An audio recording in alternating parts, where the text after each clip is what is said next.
Dusty had to be, and I don't mean this in a negative way because he's one of my all-time favorites, as you know, but Dusty had to be a little cocky or arrogant or confident or whatever you wanted to say. Did any of that rub Vince the wrong way?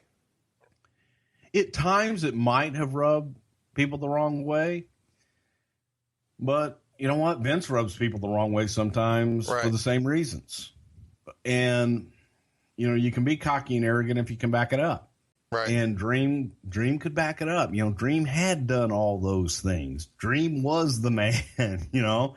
He was on top of the mountain, and nobody could touch Dusty Rhodes in a lot of respects.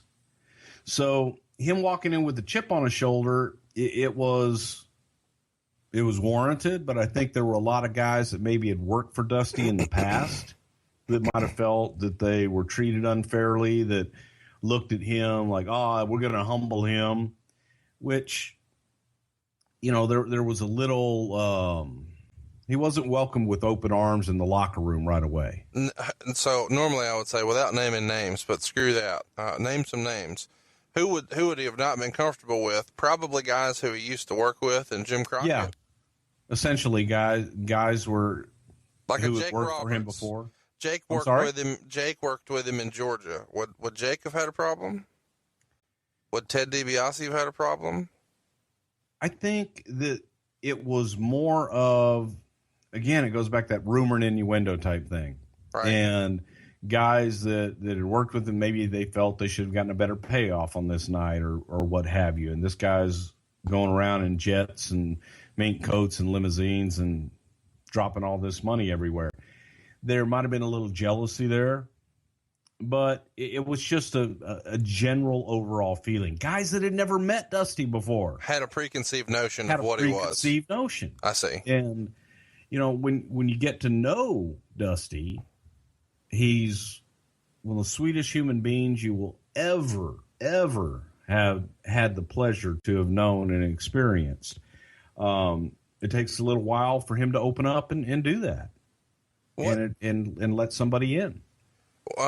Would any of the old timers from the WWF have taken, you know, some of his counter programming, for people who maybe don't remember? Whenever the WWF would have a big event, the NWA would try to counter program it with a free event and just to try to distract. And there was lots of, you know, heated rivalry stuff that was happening in the mid and late 80s.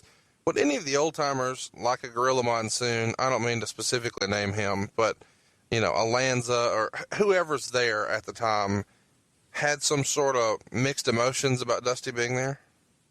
I think maybe on the surface they might have, but you mentioned Gorilla Monsoon. Gorilla welcomed him with open arms, and Gorilla was one of those guys who he and Dusty were friends when they had worked together in different places, and he knew Dusty, so they welcomed him with open arms. And there, you know, once Dusty comes in and you get to know Dusty, not in a supervisor role or as your boss, just as he's just one of the boys. Please, he's the best.